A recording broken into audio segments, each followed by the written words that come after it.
Hello, and thank you for joining us today. I'm Lillian Matoya, President and CEO of Christus St. Vincent. The information we're about to share with you covers questions on the Delta variant and other COVID-19 related topics. These are questions submitted by readers like you to the Santa Fe New Mexican. We're delighted to provide answers to these important questions to help you make informed choices about protecting yourself and others from COVID-19. 3 of our COVID-19 response experts will be speaking with you today. Dr. Teresa Ronan, she's our Director of Clinician-Directed Performance Improvement, Dr. James Marx, our Executive Director of Quality, and Dr. David Gonzalez, our Chief Medical Officer. We hope you'll find this helpful and informative. Please continue to be safe, remain socially distanced, wear your mask when you're indoors or around large crowds, get your vaccine if you haven't already, and always, always, always be sure to take care of you. Thank you for your continued support of Christus St. Vincent. I'm Dr. Teresa Ronan. I'm the Medical Director of Quality here at Christus St. Vincent. Today, I'm going to share with you some information about COVID-19 that helps us understand the pandemic as it unfolds in our community. Of our 2,400 associates here at Christus St. Vincent, 229 have contracted COVID-19. We have confirmed that 215 of these were community-acquired infections, meaning contracted outside of work. Thankfully, nearly all of our associates have recovered and returned to work. In this graph, you are seeing SARS-CoV-2 testing over time. This graph shows a year's worth of data. The blue bars represent the tests done in an individual week, and the orange bars represent the positive cases of those tested. You can see that we tested a lot and had our surge in November, December of 2020. But you can also see on this graph that we've been doing a significant number of tests in late August and early September. We have experienced another surge, not quite like the one we saw back in November, December of 2020, but nonetheless a surge. Thankfully, I can report to you that our numbers are now declining. This is a look at our percent positivity rates over time. Percent positivity means an individual testing positive divided by all those tested. As you can see, we have hovered between 3 and 6% in the last several months. Our percent positivity rate is a little bit higher than what's reported statewide for overall percent positivity because as a healthcare organization, we're frequently testing patients that have high-risk exposures and symptoms of COVID-19. Many healthcare organizations are taking a look at how the vaccine is impacting their hospitalizations and the patients that they care for. This graph looks at March through September 22nd of 2021. We chose March because this is when the vaccine was widely available to our community. Since then, we have taken care of 182 patients in the hospital. Of that 182, 84% were unvaccinated, while 16% were vaccinated. We have taken care of 22 patients which met critical care status criteria, meaning they were seen by one of our intensive care providers. Of those, 86% were unvaccinated, while 14% were fully vaccinated. And of our 18 patients that passed away from complications of COVID-19, 83% were unvaccinated and 17% were fully vaccinated. I do want to point out that 2 met immunocompromised criteria, and in those individuals, they may not have mounted a good response to the vaccine. Many people in the community have asked us, are you now seeing more children test positive for COVID-19? This question comes in part because schools are now open and children under 12 are not eligible for the vaccine. And the short answer to this question is yes, we are seeing a rise in children with COVID-19. From July 2020 through July 2021, we saw very few percentage of the population tested being children. In August of 2021, 19% of all those tested were children under 12 years of age. September is incomplete data because we are not yet through the month But so far, of all those tested, 17% are children under the age of 12. What I do want to reassure you on is that we are not seeing an increase in children requiring hospitalization for complications of COVID-19. The good news in the data that I have presented is that the vaccine is working. We see fewer patients being hospitalized with complications of COVID-19 if they've been vaccinated. The vaccine prevents serious illness and death. I encourage you all, if you have not yet been vaccinated, to do so. And if you have, I encourage you to get your friends, family, and neighbors to become vaccinated as well. Hello, my name is James Marx. I'm the Executive Director of Quality and Performance Improvement. My background is healthcare epidemiology, and I've been a registered nurse for 42 years. Today, we're going to talk about COVID vaccine, as well as any other questions that you might have. Currently, boosters are only recommended for people who received Pfizer or Moderna and are in the immunocompromised group. The recommendations for additional boosters for Pfizer only are expected to come sometime very soon. The Johnson & Johnson vaccine was a one-dose vaccine. There is currently some evidence to suggest that a second dose may be beneficial. However, that has not been reviewed by the FDA or the CDC. If you have received Moderna or the Johnson & Johnson vaccine, stay tuned for what boosters may be recommended. Currently, the CDC is not recommending mixing vaccinations. They are currently looking at keeping you with the same vaccination, Pfizer with a booster of Pfizer, or Moderna and a booster of Moderna if you're immunocompromised. I think that we will be continuing to wear masks throughout the winter during respiratory virus season, such as RSV and influenza. We saw that there was a decrease in both of those diseases last year because we were wearing masks and doing social distancing. And I think that it will actually continue for a while and maybe even just become an annual wearing of masks, especially in crowded areas where you're not able to keep social distancing while indoors. I think many people have reported that they have felt better and haven't had any respiratory diseases in the last year and a half. So there is efficacy with wearing a mask. A multi-layer mask is acceptable. A single layer of cloth is not acceptable. So a handkerchief alone wouldn't be sufficient. You should wear something that has at least 2 layers of cloth or a medical grade paper mask. Variants of viral diseases is a common occurrence, and it happens with influenza. That's one of the reasons we get a different influenza shot each year. With COVID, the CDC and the WHO, the World Health Organization, went to a lettering system based on the Greek alphabet, starting with alpha. And there are 2 groups of variants that have occurred. One is called a variant of concern, which has led to easier transmission, more hospitalization and deaths. And those have been the alpha, beta, the gamma, and the delta variants. There are now variants that have been identified all the way through the Greek letter of mu, that's spelled mu, but those are not variants of concern. Those are just variants of interest, and we continue to watch that.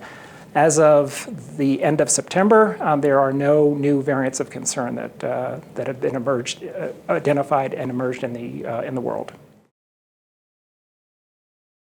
The flu vaccination formulation changes every year based on the circulating strain in the southern hemisphere.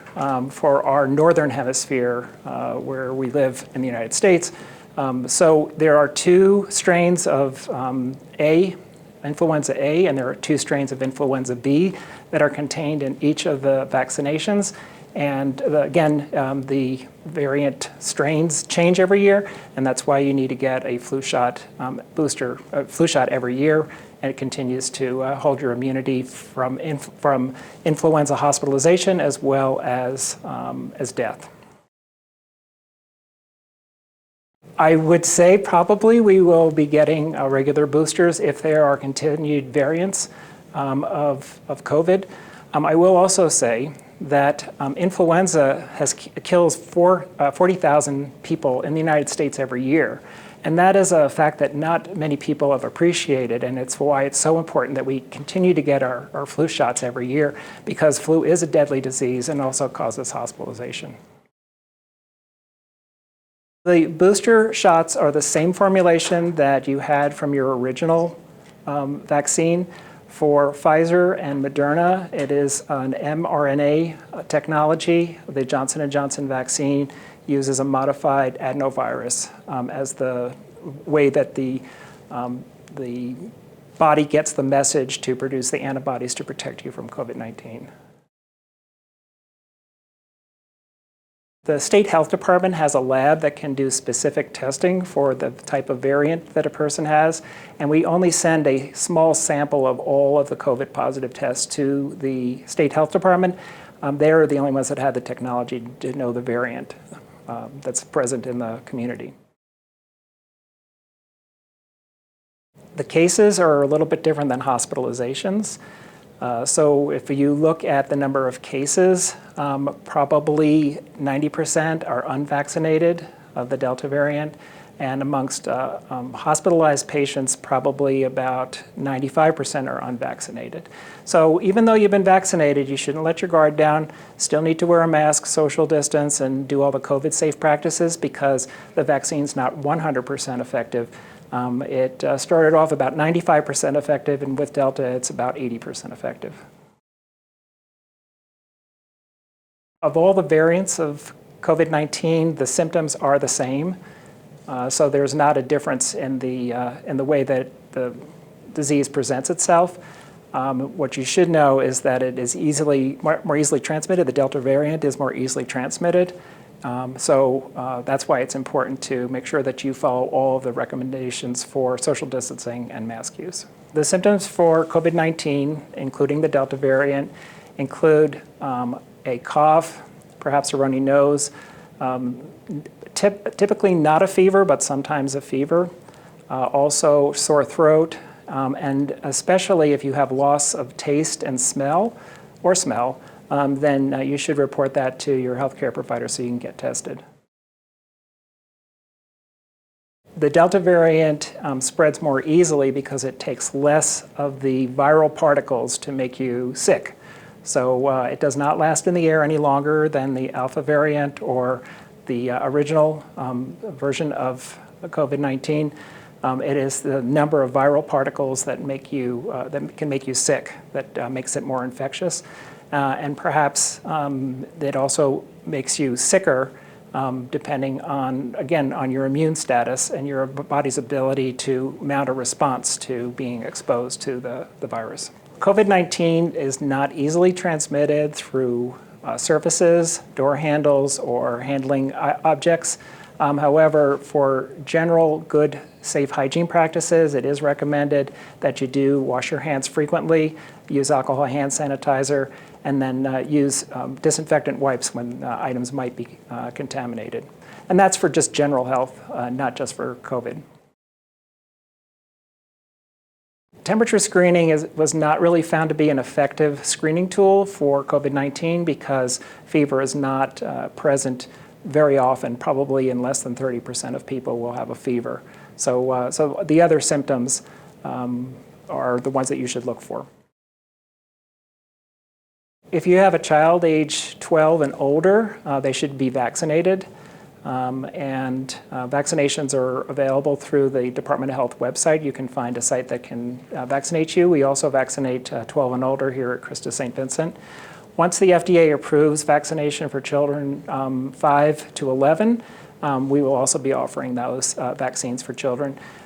We expect that probably to be sometime in the beginning of November. In the meantime, all of the other COVID-safe practices, wearing masks in school for children, as well as social distancing. The school recommendations are 3 feet, where we have heard social distancing at 6 feet in most settings, but for children it's about 3 feet. and then encouraging children to be outside, including during their breaks and meal periods, to have them eat outside when they're not masked.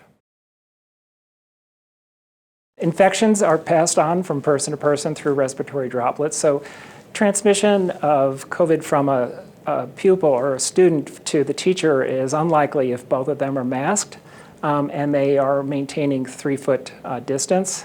So transmission is going to be unlikely. I know that the teachers have all been encouraged to be vaccinated, and then so that's another layer to help protect the students.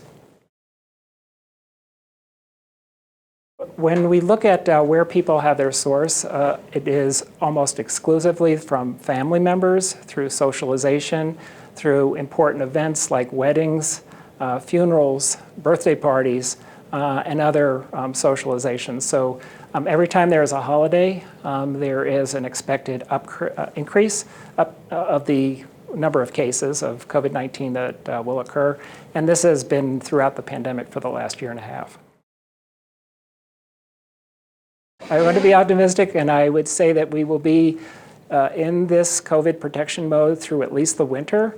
And if we can get through the winter fine, then I think by the spring we will see some more easing of how we live and the restrictions that we are currently bound by in order to protect ourselves and our families. I encourage you to encourage your family members as well as other people who still may be hesitant to get the vaccine, that the vaccine is safe and effective. It's been given to millions of people, and the benefit of getting the vaccine is certainly proven to outweigh the risks of side effects from the vaccine. I'm Dr. David Gonzalez, Chief Medical Officer of Christus St. Vincent. We're here today to talk about the Delta variant and its spread across New Mexico. Delta virus is a mutant of the coronavirus, and it's the same virus that we saw last year, but a different strain. What has happened is it's enabled itself to mutate through primarily unvaccinated individuals and spread across the globe, primarily in the United States, in the southern states, and in the southern parts of New Mexico. Current vaccines are very effective against the Delta variant. The chance of the Delta variant mutating depends on the percentage of people who are vaccinated. When the coronavirus circulates the globe, it has a greater chance of mutating in unvaccinated people. And now with modern transportation, viruses don't have borders, and therefore the greater the number of people that are vaccinated, the less chance a virus has of mutating. The way that is identified is through genomic sequencing. So the state of New Mexico takes a certain percentage of all the cases in New Mexico and does genomic sequencing on the sample, and they're able to detect if it is the Delta variant. The symptoms for all the variants are somewhat similar. We do notice mild symptoms in people who are vaccinated. The more serious cases that result in hospitalization or in death are in unvaccinated individuals. The Delta variant is very contagious. It's the most contagious of all the strains. We have noticed from studies that people who are COVID positive with the Delta variant have higher viral loads than the other variants. And that is so for both vaccinated and unvaccinated individuals. But in vaccinated individuals, their viral loads decrease much faster, and therefore it's thought to be less contagious amongst vaccinated individuals. Again, the best protection we have against these viruses after a vaccine is mask wearing. And I would encourage everyone to wear a mask while they're indoors and when they're out in public spaces. Would also encourage social distancing, 6 feet apart, and frequent hand washing as well. Delta variant originated in India and was responsible for the big surge they've had. And with frequent travel and we noticed a big surge in our country starting in 2021. I think it's very safe for everyone to get vaccinated for all the viruses that they're able to get vaccinated for this season, especially the influenza vaccine. That will be offered very soon in October of this year here at Christus St. Vincent. And it's especially important during this coronavirus surge in that you don't want to have both viruses at the same time, and that could lead to more severe illness. So I encourage everyone to be vaccinated for both coronavirus and influenza virus. Vaccinated people who develop coronavirus are considered breakthrough cases. And the vast majority of cases in the United States are in unvaccinated individuals. This surge that we're seeing now across the country and in New Mexico is primarily driven by unvaccinated individuals. The symptoms that people experience with a COVID infection vary, but they're more severe in unvaccinated individuals. In vaccinated individuals, it can appear with mild symptoms such as runny nose, sore throat, and may be mistaken for seasonal allergies or even the common cold. Currently, we seem to have plateaued with the Delta variant, and how long we will remain at this plateau is yet to be seen. There's always a chance of other variants emerging as long as there's still significant numbers of individuals out there who have not been vaccinated yet. So I encourage everyone to become vaccinated. The Mu variant is a new variant that is circulating in other parts of the world, especially South America. And they're currently doing genomic sequencing on this variant to see if it acts differently than the Delta and the coronavirus. But for right now, it appears that the vaccines that we have are highly effective against all the variants. I would continue any plans you may have for holiday travel, but I would advise that you travel safely. Obtain all the required tests prior to traveling. Wear your mask while you're traveling, wash your hands frequently, and social distance as best as possible while traveling. Our modeling data shows that towards the end of the year or early first quarter 2022, we may see a significant decrease in COVID cases, especially in our state. In the meantime, I would advise everyone to continue their mitigation efforts of social distancing, masking, and frequent hand washing. I would encourage everyone to get vaccinated. There's still a significant number of school kids in our communities and across the nation who are not eligible for the COVID vaccine. Therefore, it's important that every member of a family who is eligible for a vaccine get vaccinated so that we can protect those who are unable to be vaccinated.